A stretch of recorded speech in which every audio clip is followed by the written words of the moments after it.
자, 마지막입니다. 힘내시고 48페이지 주택임대차보호법입니다. 이거는 이제 들이 뭐 깊게 팔 거는 없어요. 주택임대차보호법, 미자특별법은 그렇게 이제 디테일하게 나오는 부분이 아니니까 다만 주의하실 건 대항력과 우선변제권 이 정도 보시면 되고요. 대항력 보시면 점유 개성 및 인도 거절할 수 있는 힘을 대항력이라고 한다. 주장할 수 있는 힘이다 그거죠. 임차권을. 그래서 대항력권 주택의 인도와 주민 등록인데 주택의 인도 보시면 간접점의 경우도 전차인의 주민 등록이 있어야 임차인의 대항력이 발생한다. 그거 보세요. 대항력권에서 첫 번째 나오는 거 있죠. 누가 주민 등록을 해야 돼요? 실제 살고 있는 전차인이 해야 되고 그러면 누구의 대항력이 발생한다? 임차인의 대항력이 발생한다. 그거 꼭 기억하시고 그 다음 두 번째 매도인이 임대차의 임차인이 되면 즉 점유 개정에 의한 점유 이전이에요. 이렇게 되면 소유권 이전 등기한 날에 이길 다음날 대항력이 발생하고 반면 전차인이 임차인이 되는 경우 그랬어요. 이건 뭐죠? 로또 맞은 거죠? 로또 맞은 거니까 임차인이 집을 사버린 거예요. 그러니까 전차인이 임차인이 되는 경우죠. 임차인으로의 소유권 이전 등기 이래 그 즉시 전차인 자신의 대항력이 발생한다. 이 세 가지 꼭 기억하시고 주민등록과 관련해서는 한번 쭉 읽어보시면 어렵진 않을 거예요. 차고 보시면 임차인이 착오로 잘못 전입신고를 했으면 대항력 없죠. 무효입니다. 근데 임차인은 제대로 했는데 담당 공무원이 잘못 기재를 했어요. 이건 공무원 잘못이니까 따라서 대항력 인정됩니다. 근데 세 번째, 임차인은 제대로 전입신고를 했는데 담당 공무원이 잘못 가르쳐 주었고 잘못 가르쳐 준 지시대로 잘못된 전입신고를 했다면 대항력 인정 안 된다. 옆에다 뭐라고 써요? 좋은 동네 살자, 좋은 동네 살자 이렇게 써놓으세요. 자, 직권 말소는 네 가지로 나눠서 보셔야 됩니다. 직권 말소되면 대항력 상실, 재등록은 소급해서 대항력이 발생하는데 다만 중간에 이해관계인이 있었다. 예컨대 저당권자가 있었다 그러면 이 주민법상의 이의 절차에 의해서 재등록이 됐다면 소급표로서 제3자 저당권자에게 대항할 수 있는 것이고 그렇지 않다면 대항할 수 없는 것이다. 그래서 네 가지로 나누어서 보시길 바랍니다. 오른쪽 페이지 대항력의 효과 이기로전 0시고 임차주택의 양수인은 임대인 지위를 승계하는데 이때 무슨 인수다? 면책적 채무 인수다. 그러면 임차주택의 양수인에는 명의수탁자가 포함되느냐? 그렇다는 거예요. 그런데 양도담보권자는 임차주택의 양수인이 아니다 그 얘기예요. 왜냐하면 양도담보권자는 담보물권자잖아요. 그죠? 이 경우 주택의 소유권 이전 시 임차인의 동의 필요할까요? 필요 없을까요? 아니 집주인이 자기 집 한다는데 임차인 동의가 왜 필요해요? 그죠? 예. 그 다음에 그 밑에 연체차임채권은 아까 본 거고 같고요. 그 밑에 주택의 공동임차인 중 1인, 이게 금년도 판례입니다. 주택의 공동임차인 중 1인이라도 주택임대차보호법 3조 1항에서 정한 대항 요건을 갖추게 되면 대항력은 임대차 전체에 미친다. 이게 우리 판례예요. 그럼 임차보증금 반환 채무는 봐봐요. 지금 갑소유 부동산인데 여기에 임차인이 들어가 있단 말이에요. 근데 공동 임차인이에요. 병하고. 얘 혼자 대항력을 갖추잖아요. 소유자가 정으로 바뀌었잖아요. 그럼 얘가 얘들한테 줘야 될 보증금 반환 채무, 보증금 채무는 어떻게 된다고요? 면책적으로 인수된다는 거예요. 그럼 얘가 다 물어줘야 된다 그 얘기입니다. 이해되셨죠? 공동 임차인 중에 한 사람이 대항력권을 갖추면 그대로 보증금 전체에 대해서 양수인에게 청구할 수 있다는 겁니다. 네. 예를 들어 경매로 청구했어요. 경매로. 그럼 얘가 몽창 물어줘야 된다 그거예요. 경매로 얘가 집을 샀으면. 그 다음에 그 밑에 매도인이 악의인 계약명의 신탁 밑줄 그으세요. 매도인이 악의인 계약명의 신탁. 저기 봐봐요. 지금 갑소유 부동산을 을이 샀어요. 근데 계약명의 신탁이니까 병이 오빠가 뒷돈을 대줬단 말이에요. 동생에게. 그죠? 근데 매도인이 선이라면 등기는 유효인데 얘가 악이라면 등기 무효잖아요. 그죠? 그럼 무효인 등기고 수탁자가 얘가 신탁자죠? 수탁자가 정에게 임대차 계약을 체결했다 그거예요. 근데 얘가 대항력권을 갖춘 거예요. 자, 이 경우에요. 그러면 이건 무효잖아요. 그럼 말소 되겠죠? 말소 되죠? 그럼 얘는 보호되는 사람일까요? 아닐까요? 자, 우리 실명법 4조 시작. 약정 무효, 등기 무효, 매도인이 선이라면 등기 유효, 제3자는 무조건 취득한다 그랬잖아요. 그럼 얘는 임차권 취득했죠? 대항력 갖췄죠? 그럼 이게 말소가 되면 얘한테 소유권이 복귀돼요. 그래서 얘가 얘한테 요구를 해서 다시 소유권을 이전을 해준 거예요. 그러면 신탁자에게 소유권이 왔죠? 그럼 얘는 임차주택의 양수인에 해당한다, 안 한다? 면책 인수하는 거예요. 아시겠죠? 자, 그래서 그 밑에 매도인이 악인 계약명의 신탁에서 명의 수탁자로부터 밑에 대항 요건을 갖춘 임차인은 밑에 제3자에 해당한다. 네, 해당한다고요. 따라서 밑에 끝에 명의 신탁자는 주택임대차보호법 제3조 사항에 따라 임대인의 지위를 승계하는 겁니다. 자, 요런 것들 시험에 나오면 참 좋을 것 같은데, 그죠? 요 여러 번만 푸는 거예요, 이거 나오면. 금년도 팔려니까. 자, 우선 변제권, 이건 줄서기 하는 거죠? 좀 보시면 되겠고요. 거기서 네 번째 보시면, 미등기 무허가 건물의 임차인도 대지가액에 대해서 우선 변제권 인정된다. 이거 전원합의체 판례예요. 아직 안 나왔습니다. 자, 그 다음에 한 장 넘겨보시고, 요것도 여러 번 시험에 자주 나오는 거예요. 50페이지 보시면 전세권과 주임법상 우선 변제권을 가진 임차인의 지위에서 배당 요구를 한 경우에 전세권에 관해서도 배당 요구가 있는 것을 볼 수는 없다. 별개로 인정해 준다 그랬죠? 또 밑에 최선순위 전세권자로서의 지위와 주임법상의 대항력을 갖춘 임차인으로서의 지위를 함께 가지고 있는 사람이 전세권자로서 배당 요구를 해서 전세권이 매각으로 소멸되면 변제받지 못한 나머지 보증금에 대해서 임차인의 대항력을 행사할 수 있다. 그래서 임차인의 지위와 전세권자 지위는 별도로 인정을 해준다 그랬습니다. 쭉 보시면 되고요. 그 다음에 임차인의 갱신 요구권은 1회 안에서 행사할 수 있다는 게 이게 작년에 또 나왔어요. 그래서 올해는 큰 이슈가 안 되는데 그래도 무시는 하지 마시고 상인법에서 임차인의 갱신 요구 제도가 있잖아요. 그럼 갱신 요구를 했을 때 거절하는 사유가 있겠죠? 몇 개요? 3, 재, 중, 보상, 없이, 전, 부, 파, 멸. 그랬어. 몇 개? 하나, 둘, 셋, 넷, 다섯, 여섯, 일곱, 8개잖아요. 이거 갱신 요구 거절 사유죠? 이게 주택 임대차로 가면 3기가 2기로 바뀌는 거예요. 그리고 임대인이 실거주하는 경우가 추가되면 돼요. 차이점 그거밖에 없어요. 근데 상인법은 최초 임대차 기간 포함해서 몇 년 범위 내에서? 10년 범위 내에서. 최초 임대차 포함해서. 근데 주택 임대차는 1회 안에서. 그게 차이입니다. 자, 상인법 보시는데 적용 범위 그래서 환산 보증금이 초과되는 경우 그래도 상인법 적용되는 경우가 있고 환산 보증금이 초과되는 경우 아직도 적용 안 되는 경우가 있는데 그거 꼭 암기하세요. 우선 변제, 최우선 변제, 임차권 등기 명령 요 세 가지는 돈 받는 문제란 말이에요. 그래서 요거는 적용해서는 안 되는 겁니다. 자, 그 다음에 대항력과 관련해서 한번 읽어보시면 되는데 맨 밑에 거 보세요. 사업자 등록 신청서에 첨부한 임대차 계약서와 등록사항 현황서에 기재되어 공시된 임대차 보증금 및 차임에 따라 환산된 보증금액이, 즉 포인트는 뭐예요?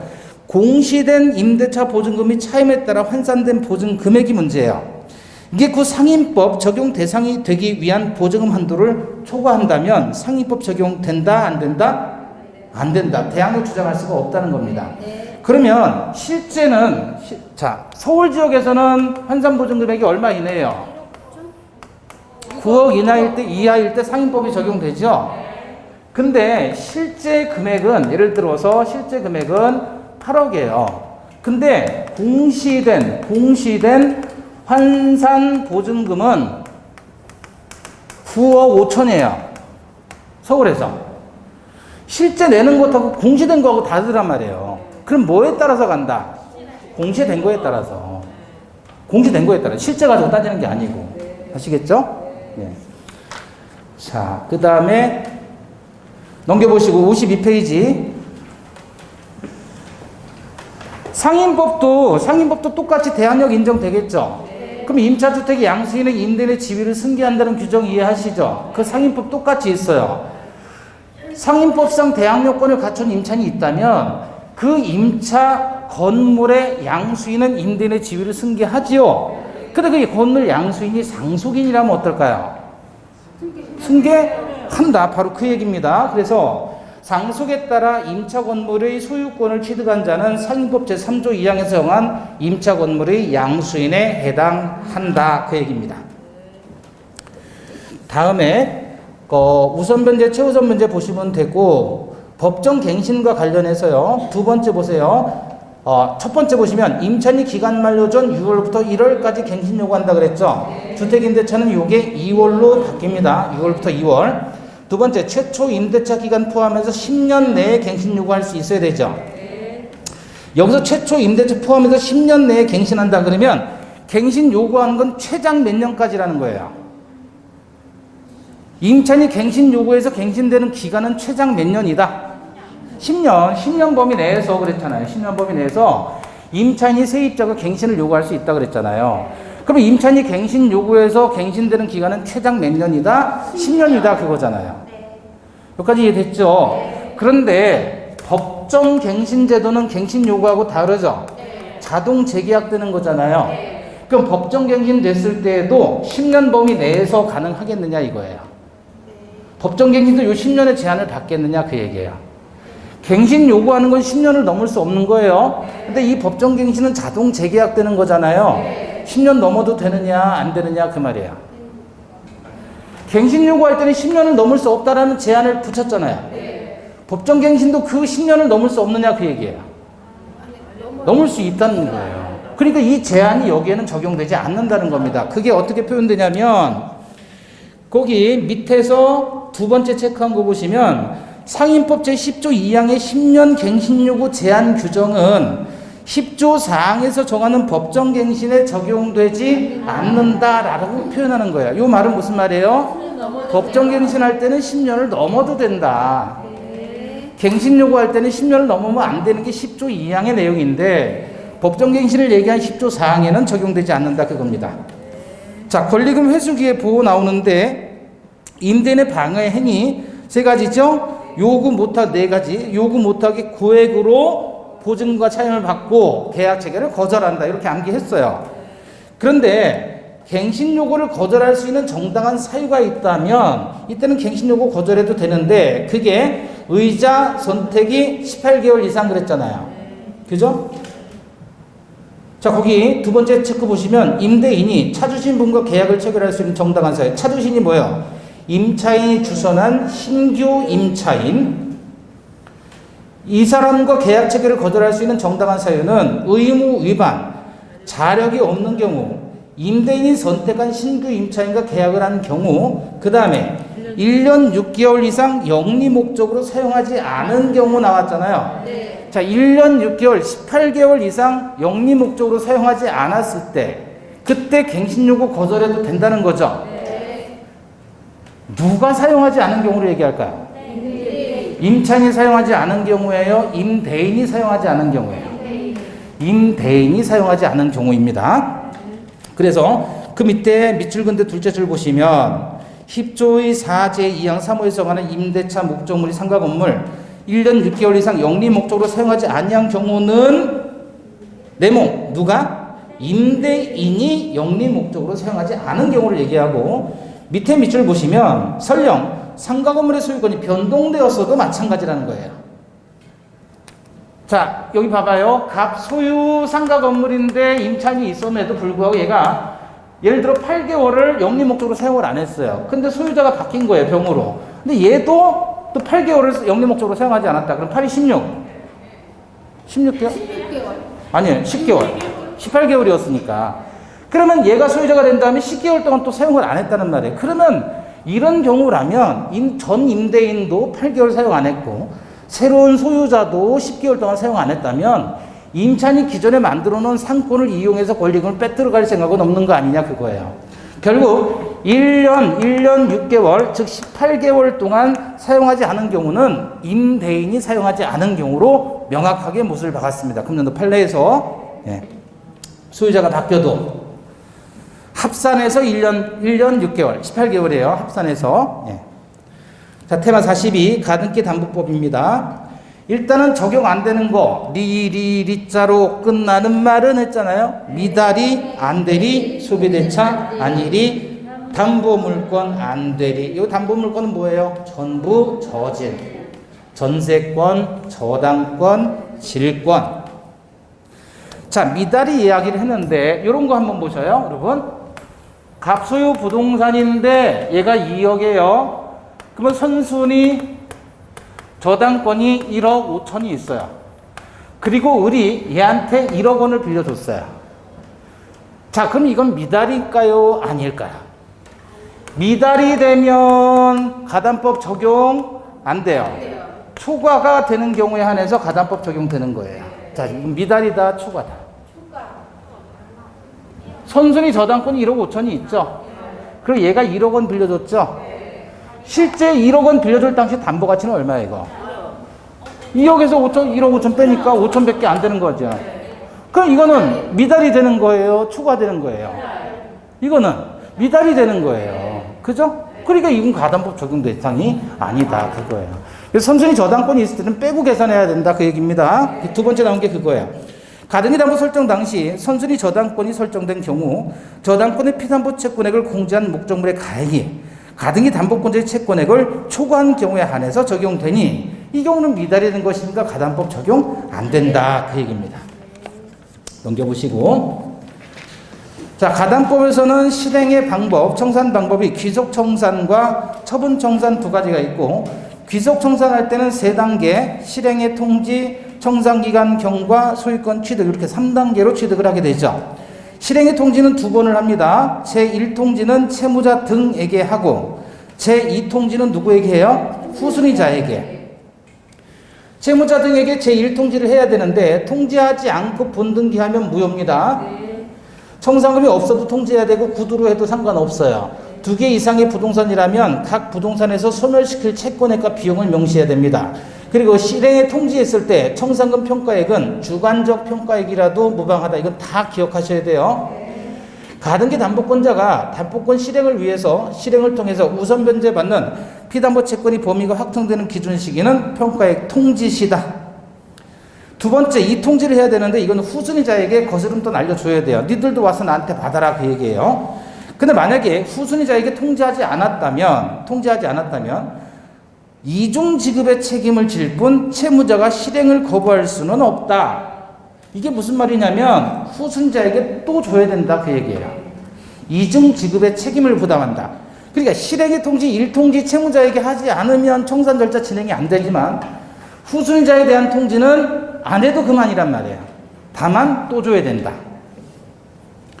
청산기간 2개월 지나고요. 그 다음에 소유권 취득하는데 청산금 지급 시에 소유권을 취득하게 되죠. 그리고 동시이행 관계, 즉 청산금 지급과 본등기 의무는 동시이행 관계고 무청산 특약이 가능하죠. 제3채권자의 청산금 채권 압류 시 채권자는 공탁 걸 수 있다. 두 번째, 이와 같은 청산 절차에 위반해서 소유권 이전 등의 본등기가 이루어졌다면 이건 무효입니다. 약한 의미의 양도담보로서 유효하다 그러면 틀린 표현이에요. 무효. 그런데 무효가 되더라도요, 그 이후에 다시 청산 절차를 거쳐서 청산 기간이 경과되면 다시 무효인 본등기는 실체관계에 부합하는 유효한 등기로 전환될 수 있다. 요거는 매년 나오는 판례예요. 매년 나오는 판례. 금년도도 나왔고. 처분 청산한다는 건 공적 실행인데 결국은 뭐 하자는 거예요, 이거? 현금 청산해서 배당받고 끝내자는 얘기입니다. 경매 들어가면 돼요. 그러면 가등기 담보권은 저당권으로 간주된다. 근데 문제는 여러분 봐봐요. 가등기가 걸려 있을 때 이 가등기는 등기만 보고 담보, 우리가 지금 가담법에서 얘기하는 담보 가등기인지 아니면 공시법에서 얘기하는 보전 가등기인지 알아요, 몰라요? 판사는 알까요, 모를까요? 판사는, 법원 직원은 알까요, 모를까요? 등기 보고. 그럼 목기수 교수는 알까요, 모를까요? 몰라요. 모른다고요. 듣기 보고는 몰라요. 그러니까 법원 입장에서 봐봐요. 법원 입장에서는 이거 가등기가 있는 상태에서 경매가 실행되는 거예요. 그죠? 그럼 얘는 담보 가등기는 소멸하는 거죠. 경매되면. 얘는 소멸해요, 소멸하지 않아요. 그렇잖아요. 그러니까 보존 가등기하고 담보 가등기는 다르단 말이에요. 근데 법원에서도 알 수가 없죠. 그러니까 법원에서는 어떻게 하라는 거예요? 너 이거 소멸하면 담보 가등기권자라면 배당을 받아야 되지 않겠느냐. 얘는 배당받는 사람이 아니잖아요. 그럼 너 대체 이거냐라고 물어보는 거예요. 그래서 니네들이 신고하라는 거예요. 법원에다가 신고해라. 그럼 얘는 돈 다를 사람이니까 뭘 신고하는 거예요? 채권의 전부 액수 얼마를 받을지. 얘는 나는 담보 받은 게 아니다 라는 아닌 내용을 신고하는 게 신고하도록 법원에서는 최고한다. 그 얘기를 얘기한 겁니다. 그래서 법원은 모든 가등기 권리자에게 두 번째 있죠. 담보 가등기라면 채권의 전부 원인 수액 액수를 신고하도록 최고해야 되고, 담보 가등기가 아니라면 내용을 신고하도록 최고해야 된다. 그 얘기입니다. 자, 그 다음에 말소 청구권 소멸하는 것은 두 가지 경우예요. 선의 제3자가 취득했거나 또는 변제기로부터 10년이 경과되면 말소 청구할 수가 없다. 자, 그 다음에 집합건물법 전유 부분 보시면 구분 소유의 객체가 될 수 있는 거, 구조상, 이용상, 독립성이 구분행위가 있으면 되죠. 그럼 구분행위가 있으면 되는데, 구분행위는 구분 소유의 의사에 의해서 구분짓기를 해야 되는 것이냐? 그건 아니에요. 밑에 보시면 구분의 의사가 객관적으로 표시되면 구분 건물이 성립한다. 따라서 대장이나 등기부에 등록 전이라도 건축허가 신청 시 또는 분양 계약 시 이미 구분행위의 존재를 인정할 수 있다는 겁니다. 결론적으로 구분 건물이 되려면 등기해야 등기 없이. 등기 없이. 전유 부분의 체납 관리비는 승계되지 않지요. 뭐만 승계된다? 공용 부분만. 자, 체납 관리비가 승계되는 건 공용 부분에서 다시 보기로 하고요. 거기 밑에 구분 건물의 요건을 못 갖춘 구분 등록 및 등기된 건물의 경락인은 소유권을 취득할 수 없다 그랬죠. 찾았어요? 구분 건물의 요건을 못 갖췄다. 그 말은 구조상, 이용상의 독립성이 없다는 거죠. 저기 보세요. 저기 여기 아이한이라고 하는데 여기 주한역 CGV. 네. 가보셨어요? 네. 지금 저거 20년째 저러고 있죠? 네. 20년 넘었을걸요? 얘도 그러고 여기 CGV는 아예 망했어요. 그죠? 이거 왜 해결이 안 되냐면 계속 경매로 넘어와서 낙찰 받아도 구분 건물의 요건을 갖추지 못했기 때문에 소유권 취득이 안 돼요. 평생 가도 저건 못해요. 근데 저기 CGV는 왜 되냐? 그는 그 사람이 낙찰을 받았기, 낙찰이 아니라 매수했기 때문에 자기 건물이에요. 그거는 세계층이. 그래서 거기만 운영되는 거고 나머지는 해결이 안 되는 거예요. 평생 가도 안 돼요. 저거는. 이것도 안 되고. 아시겠죠? 그 얘기입니다. 그 다음에 구분 건물로 등기된 일동의 건물 중 일부에 해당하는 구분 건물들 사이에서 구조상의 구분이 소멸되는 경우 그 구분 건물에 해당하는 일부 건물 부분의 소유관계는 종전 구분 건물 등기 명의자의 공유로 된다. 이게 작년도 판례 참고하시고, 의무 위반자에 대한 조치 4가지 기억하시면 되는데, 여기서 점유자에 대한 인도 청구 있죠. 이 점유자에 대한 인도 청구, 이 점유자는 누구를 얘기해요? 임차인을 얘기합니다. 임차인. 자, 넘겨보시고 공용 부분. 자, 공용 부분은 여러분 충분히 읽어보시면 되고요. 가운데쯤에 보면 공용 부분에 대해서 발생한 채권은 찾아봐요. 찾았죠? 특별 승계인에게 행사할 수 있다 그래서 18조 나와 있죠? 이걸 근거로 해서 체납 관리비는 공용 부분에 한해서만 승계된다라고 얘기를 하는 겁니다. 다만 연체료는 제외되지요. 근데 제외되는데 공용 부분만 승계되는데 보통 관리사무실에서는 특히나 경매 같은 경우에 그래요. 경매로 상가 건물을 받잖아요. 또는 공장 건물을 받았다. 예를 들어서 그럼 관리소에서 연체료하고 전부 몽땅 청구해버려요. 전유 부분 공용 부분 나누지 않고 왕창 청구해요. 몇 개월, 1년, 2개월, 1년, 2년 이렇게 안 냈다는 말이에요. 그럼 그거 가지고 왕창 청구하는 거예요, 관리소에서. 그럼 가가지고, 여보, 이거 공용 부분에 한해서만 체납관리비 승계하는 거 아닙니까? 라고 얘기하면, 나도 알아요. 그런데 다 내요. 싫으면 말고. 이런단 말이에요, 배짱이에요. 실제로는. 우리가 배운 건 그거 아니잖아요. 공용 부분만 승계하잖아요. 걔들도 알아요. 아는데 다 청구해버려요. 그러면 이제 수도세, 뭐 전기세, 공용전기세 해가지고 이게 다 일일이 해가지고 다 뽑아서 계산을 해야 되는 거예요. 그래서 달라고 해야 되는 거예요. 그것만 주겠다고. 문제는 그렇게 왕창 청구했는데 그거 잘못된 거잖아요. 네. 그러면 애들이 어떻게 하냐면 그 다음에 봐봐요. 어떻게 해요? 연체료를 이유로 전기 끊어버리고 물 끊어버린다 그거예요. 그래서 연체료를 이유로 단수하면 이건 불법 행위가 성립합니다. 그래서 어떤 사람이 끝까지 간 거예요. 끝까지 가가지고 결국은 위법한 단수 시 사용하지 못한 기간 동안에 관리비 납부 의무도 없다라는 판결을 받아낸 거예요. 참 그래요. 이거 가지고 지금 대법원까지 올라갔으면 몇 년을 이거 가지고 씨름한 거예요. 관리비 가지고. 그죠? 근데 이 관리비가 문제가 너무 많다. 현실적으로. 그 밑에 규약으로 위임된 층별 업종 제한 약정도 특별 승계인에게 승계됩니다. 집합 건물이 양도된 경우 하자담보 추구권. 이게 어려운 표현인데 하자담보 추구권이라는 것은 추구권은 쫓아가서 받아낸다는 뜻이 추급이에요. 하자가 있어요. 건물에 하자가 있기 때문에 하자 보수공사 해달라라고 요구하는 것을 하자담보 추구권이라고 합니다. 이것은 규약으로 달리 정하지 않는 한 수분양자가 아니라 현재의 구분소유자가 갖는다. 현재의 구분소유자. 이 하자담보 추구권은 분양계약서의 책임이 아니라 법정 책임으로 10년의 소멸시효 기간이 적용되는데 언제부터 기산하냐면 공용 부분은 사용 승인일부터, 전유 부분은 입주하는 날짜가 다 다르죠. 이거는 인도시부터 기산한다. 자, 요건 최근에 나온 판례입니다. 관리한 집회 결의나 다른 구분 소유자의 동의 없이 공용 부분의 전부 또는 일부를 독점적으로 점유 사용하고 있는 경우 다른 구분 소유자가 공용 부분의 보존 행위로서 그 인도를 청구할 수 없고 다만 방해 제거는 청구할 수 있습니다. 예컨대 공용 복도인데 한 사람이 자기네 복도에 공용 부분이죠. 네. 자기네 뭐라 그래요? 그 장독대 같은 그 뭐라 그래? 항아리를 잔뜩 갖다 놨어요. 그러면 그 부분을 공용 부분을 지금 개인이 독점적으로 사용한 거잖아요. 네. 그럼 어떻게 할 수 있다는 거예요? 방해 제거, 항아리는 치워라라고 요구할 수 있지만 거기를 점유할 수는 없는 겁니다. 그건 점유하고 같아요. 공유물 반환 일어나고. 자, 그러면 대지사용권 한번 보시고 전유 부분과 공용 부분에 대한 지분, 대지사용권의 일체성이라고 하는데 전유 부분이 이전되면 집합 건물의 등기상 공용 부분에 대한 지분과 대지권도 같이 이전되죠. 자, 그런데 거기 보시면 두 번째 분리처분 금지의 취지를 등기하지 않으면 선의로 물건을 취득한 제3자에게는 대항하지 못한다라는 게 20조 3항의 규정이에요. 집합건물법에서는 분리처분 금지의 취지를 등기하지 않으면 선의로 물건, 그 부동산, 토지에 대한 물건을 취득한 제3자에게 대항하지 못한다라고 규정을 해놨는데 그러면 선의자는 부호가 된다는 얘기잖아요.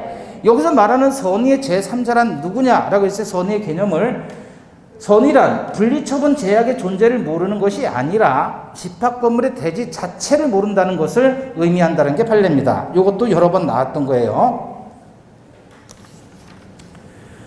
자, 그 다음에 관리단과 관련해서 한번 쭉 읽어보시면 내용 어려운 건 없어요. 그죠? 그런데 밑에서 3개 올라가 보세요. 3개 올라가 보시면 체크 3개. 규약에 의해서 위임된 층별 회칙의 업종 제한의 규정은 해당 층의 구분소유권의 특별승계인 및 임차인에게 그대로 적용된다. 이렇게 보세요.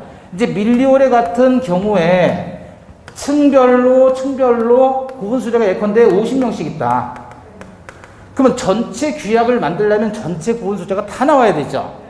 사실상 여기는 구분소유자가 자기가 분양받아가지고 입점해서 장사하는 사람도 있겠지만 분양을 받은 사람이 세를 주는 경우도 있잖아요. 그럼 그 임차인은 구분소유자가 아니잖아요. 그죠? 그러면 이 관리단이 구성이 되면 이거는 관리단이라는 것은 누구예요? 구분소유자로 구성된 당연 설립단체예요. 그럼 여기서 들어가 있는 사람들은 구분소유자가 아니에요. 관리단 구성원도 아니란 말이에요. 현실적으로 이 사람들 다 모아가지고 규약 만드는 거 쉽다 어렵다? 어렵다. 못 만들어요. 그럼 관리단이라는 개념은 구분소유자 전원으로 구성됐으니까 일단 전체 관리단은 구성이 된 거예요. 법적으로. 조직이나 행사 이런 형식을 갖출 필요가 없다고 그랬죠. 그런데 이 관리단이 모여서 집회를 해야 되는데 집회가 되느냐 도대체가 안 된단 말이에요. 안 돼요. 그래서 일단은 다 공고를 해가지고 구분소에 모여봐라. 그래서 자기들끼리 전체 관리단 규약을 만듭니다. 전체 관리단 규약을 만들면 이 규약에서 세세히 적지 않고 층별 회칙으로 다 연결을 해주는 거야. 마치 이게 헌법이고 이게 법률인 것처럼. 그럼 이 층별 회칙 규약도 이것도 규약으로서 효력이 있는 것이다, 없는 것이다? 있는 것이다. 예를 들어서 우리 구층은 무조건 여성 의료로만 하자. 그리고 그 이외의 업종은 안 된다라고 자기들끼리 규약을 정했으면 그건 규약으로서 효력이 있는 거란 말이에요. 그래서 내 거라고 해서 내가 마음대로 내가 건물 소유자니까 내가 구분 소유자니까 여기서 난 고기 팔래 라고 하면 안 된다 그 얘기예요. 자, 그래서 층별 회칙의 업종을 제한했어요. 순료북 매장을 정하자. 우리 층은 그럼 그걸로 정해진 겁니다. 따라서 해당 규정은 해당 층 구분 소유권의 특별 승계인 및 임차인에게도 그대로 적용이 된다. 그 밑에 규약에서 관리단이 전유 부분의 관리비를 구분소유로부터 징수할 수 있도록 정했대요. 규약으로. 그러면 관리단은 규약에 따라 구분소유자에게 전유 부분의 관리비를 청구할 수 있겠느냐가 문제가 돼요. 아니 전유 부분의 관리비를 왜 관리단에서 청구하느냐 그거예요. 그거요 규약에 정한 게 나름인 거예요. 일반 우리 주택에서 전유 부분 관리비가 왜 나와요? 그죠? 관리비는 공용부분 관리비지. 내 집에서 내가 관리하는데 무슨 관리비를 따로 청구를 하냔 말이에요. 관리단에서. 그죠? 근데 요거는 가능하다라는 겁니다. 네. 더 재밌는 건 그 밑에요. 이것도 금년도 판례인데 무효인 관리단 선임 결의에 따라 관리인으로 선임된 자가 집합 건물에 관해서 사실상의 관리 행위를 했어요. 관리인 선임이 무효했죠. 근데 실제로 선임을 했단 말이에요. 그래 행위를 했고 그러면 규약에 정하는 게 없어요. 그렇더라도 공용 부분에 대한 관리비에 대해서는 그 의무 부담자인 구분 소유자에 대해서 청구할 수 있다는 겁니다.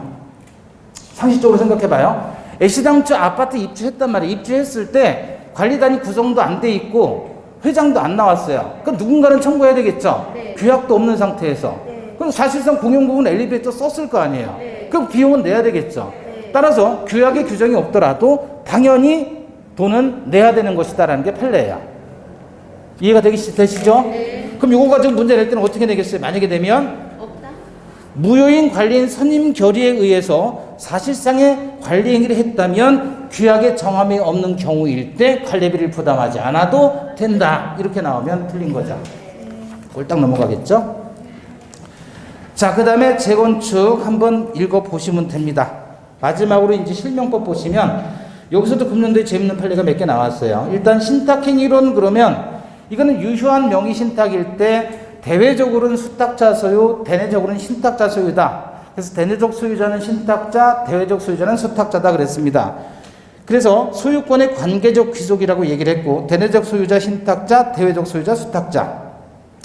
제3자에 대해서 방해배제 청구는 수탁자만 직접 행사할 수 있고 신탁자는 대외 행사할 수 있고 제3자는 선악불문하고 취득한다는 건 신탁행위론 때문에 그래요. 그죠?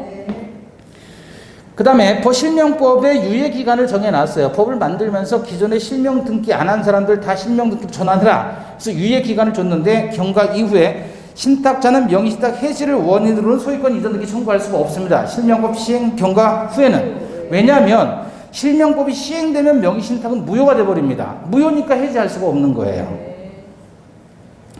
유예기간 경과 이후에 수탁자는 제3자에 대해서 소유권을 주장할 수 없다. 왜? 실명법이 적용되니까 명의신탁 약정무효 등기 무효가 되는 거예요. 자, 오른쪽에 적용 제외 보시고 적용의 특례 종중이나 배우자 명의신탁은 허용되지요. 그래서 이게 유효한 명의신탁의 경우고 다만 종중에는 종중 유사의 비법인 사람까지 포함시키지 않고요. 배우자에는 사실혼자도 포함하지 않습니다.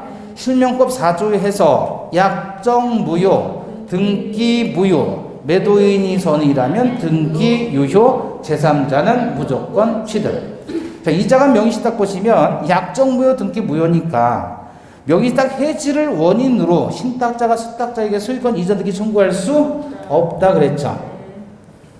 해지는 유효할 때 하는 것이니까 3자간 명의신탁이에요. 중간 생략형 명의신탁, 다른 말로 등기 명의신탁이다 그랬죠.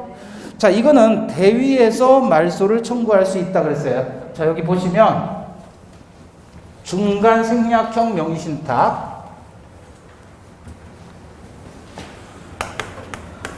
자, 매매 계약을 했어요. 그럼 얘가 신탁자예요. 그리고 병이 수탁자로서 등기는 이렇게 주는 겁니다. 중간생략 등기처럼. 그럼 매매계약은 유효, 무효? 이건 유효잖아요. 근데 등기는 무효죠. 무효는 얘가 소유자인 거죠. 따라서 소유자인데 얘가 얘한테 말소를 청구할 수 있는 거죠. 그 말소되면 다시 얘가 얘한테 이전을 청구할 수 있고, 그럼 이전 안 해주면 대위에서 말소 청구한다 이거잖아요. 그리고 수탁자로부터 제3자가 나왔다 그러면 얘는 선악불문하고 무조건 취득한다. 자, 그런데 여기서 얘가 저당권자예요. 그러니까 얘한테 돈을 빌려준 거예요. 이거 예컨대 1억 원을 빌려주고 저당 잡은 거예요. 그럼 얘는 저당권 취득 여전히 유효한가요? 저당권 취득은 유효한 거예요? 제3자는 무조건 취득한다 그랬잖아요. 등기가 무효이고 얘는 대위에서 말소를 청구할 수 있는데 수탁자 이놈이 바로 저당권 설정한 거예요. 은행에서 융자 받아가지고. 그래서 얼마를 빌렸어요 지금? 그 1억 원은 사실상 얘는 제3자로서 보호되는 사람이죠. 그럼 말소되고 얘한테 이전되면 저당권 따라와요? 그냥 남아있어요? 따라오잖아요. 따라서 얘는 얘한테 피담보채권 상당액을 부당이득으로 반환을 청구할 수 있다라는 게 금년도 판례. 그 밑에 그래서 3자간 등기 명의신탁에서 명의수탁자가 부동산에 관해서 제3자에게 근저당권을 설정한 경우 명의수탁자는 근저당권의 피담보채무액 상당액의 이익을 얻었고 그로 인해서 명의신탁자에게 그에 상응하는 손해를 입혔으니까 수탁자는 명의신탁자에게 이를 부당이득으로 반환할 의무를 부담한다. 그 판례입니다. 이해되셨어요? 네. 자, 그 다음에 밑에서 두 번째 점 찍은 데 있잖아요. 두 번째 사례. 부동산 실권리자 등기에 관한 법률 시행 전에 이른바 계약 명의 신탁을 한 명의수탁자가 대금을 모두 지급했어요. 시행 전에 실명법 시행 전에 대금을 모두 지급했습니다. 그러나 소유권 이전 등기를 수탁자 명의로 마치지 못한 상태에서 같은 법 제11조에서 정한 유예기간을 경과했을 때 부당이득 반환 대상은 뭐다? 매수자금. 한 장을 넘겨보시면 그림 나와 있어요. 그림 보시면 실명법 시행 전에 계약명의 신탁에서의 부당이득 반환 대상은 부동산 자체입니다. 실명 이후에, 실명법 시행 이후에 부당이득 반환 대상은 매수자금이에요. 그런데 실명법 시행 전이라도 유예기간 내에 실명 등기하는데 법률상 장애가 있었다. 또는 유예기간 내에 실명 등기를 하지 못했다. 그러면 이때는 예외적으로 매수자금이 부당이득 반환 대상이다. 그 다음에 그 60페이지 마지막에 요것도 금년도 판례입니다. 계약 명의자가 명의 수탁자로 되어 있다고 해도 계약 당사자를 명의 신탁자로 볼 수 있다면 이것은 계약 명의 신탁이 아니라 이른바 3자간 등기 명의 신탁이 된다. 그럼 무슨 뜻이에요? 3자간 등기 명의 신탁이라는 말은 중간 생략형 명의 신탁이다 그거예요. 따라서 계약 명의자인 명의 수탁자가 아니라 신탁자에게 계약에 따른 법률 효과를 직접 귀속시킬 의도로 계약을 체결한 사정이 인정되면 명의 신탁자가 계약의 당사자고 이 경우 명의 신탁 관계는 3자간 등기 명의 신탁이다 이거죠. 뭐냐면 이게 이제 중간생략형 명의 신탁이냐 계약 명의 신탁이냐에 따라서 다른데 갑이 매도인이고요. 을이 매수인이에요. 근데 얘가 아버지인데 계약서는 자기 처명의로 한 거야. 와이프 명의로. 와이프 명의로 매매 계약서 쓴 거예요. 근데 얘가 계약을 하는데 와이프가 같이 와가지고 이제 계약을 했겠죠? 근데 계약금을 줬는데 중도금 지급 당시에 생각이 바뀐 거야. 아들 이름으로 해야 되겠다. 그래서 아들이 와가지고 아들이 다시 바꿔서 이름을 바꿔서 이제 얘가 중도금하고 잔금을 지급한 것이다. 그래서 등기가 아들 이름으로 넘어간 거예요. 자, 이것은 중간 생략형 명의 신탁이냐 아니면 뒷돈 준 계약 명의 신탁이냐 이거죠. 명의 신탁자가 실질적으로 계약의 당사자로서 역할을 했잖아요. 명의만 바꾼 거지. 그럼 뭐다 이거는? 중간 생략형. 얘가 사는 거를 이쪽으로 돌린 거다. 아내로 했다가 아들로 돌린 것밖에 안 되지 않느냐 그거예요. 그래서 실질적으로 신탁자가 계약의 당사자라면 이때는 중간 생략형 명의 신탁이다. 그럼 약정 무효, 등기도 무효로 가는 거예요. 이렇게 되는 거죠. 그러니까 얘가 신탁자고 이 아들이 수탁자가 되는 거예요. 아들이. 그러면 약정 무효, 등기 무효. 그럼 어떻게 돼요? 페이 말소. 아들이 처분하면 제3자 무조건 취소. 이렇게 간단 말이에요. 근데 만약에 이걸 계약명의신탁으로 보게 되면 어떻게 된 거예요? 아버지가 뒷돈 대주고 아들 명의로 샀으니까 아들이 소유권 취득해버린다 그거잖아요. 근데 그게 아니라는 겁니다. 됐죠? 자, 여기까지 해서 금년도 판례까지 다 마쳤습니다. 여러분 졸업 축하드리고요. 이제 졸업하셔야죠. 이제 하산인가요? 하산? 자, 합격을 위해서 제가 기를 넣어드릴게요. 합격하면 박수 2번 쳐보시는 거예요? 합격! 합격! 합격! 이러면 이제 제가 이제 구호를 드릴게요. 제가 모두에 말씀했지만 공부를 할 때 너무 힘들게 하지 마시고요. 뭐 하시라고요? 네? 묶을 건 묶고 버릴 건 버리고 이렇게 해가지고 정리를 하시면 돼요. 그러면 이 정리할 게 많으면 시간이 오래 걸려요. 근데 우리는 6과목 공부하잖아요. 정리할 게 작아야 돼요. 그러니까 아는 거 버리고 모르는 것만 체크하고 버릴 거 버리고 가질 건 가져가고 지금부터 계속 연습하시면 하루에 1점씩만 올리자 이런 마음으로 하시면 충분히 합격합니다. 아시겠죠? 네. 그러면 뭐가 좋으냐면 이렇게 양이 많지 않고 이제 다 정리하잖아요. 버릴 거 버리고 칠 거 치고 그러면 여러분 자신감이 생겨요. 그래서 찍어도 맞는다라는 근거 없는 자신감이 생긴다. 근데 시험 보는 날까지 싸놓고 못 봐네, 이걸 졸았네 이러면 본인만 괴로운 거예요. 아시겠죠? 그래서 제가 구호를 드릴게요. 난 찍어도 그러면 여러분 맞는다 그러시면 돼요. 자, 처음부터 연습. 합격! 합격! 합격! 난 찍어도 맞는다! 하시는 거예요. 준비하시고 이제 소리 빡 질리시는 거예요. 합격! 합격! 합격! 난 찍어도! 수고하셨습니다. 학교 가십시오.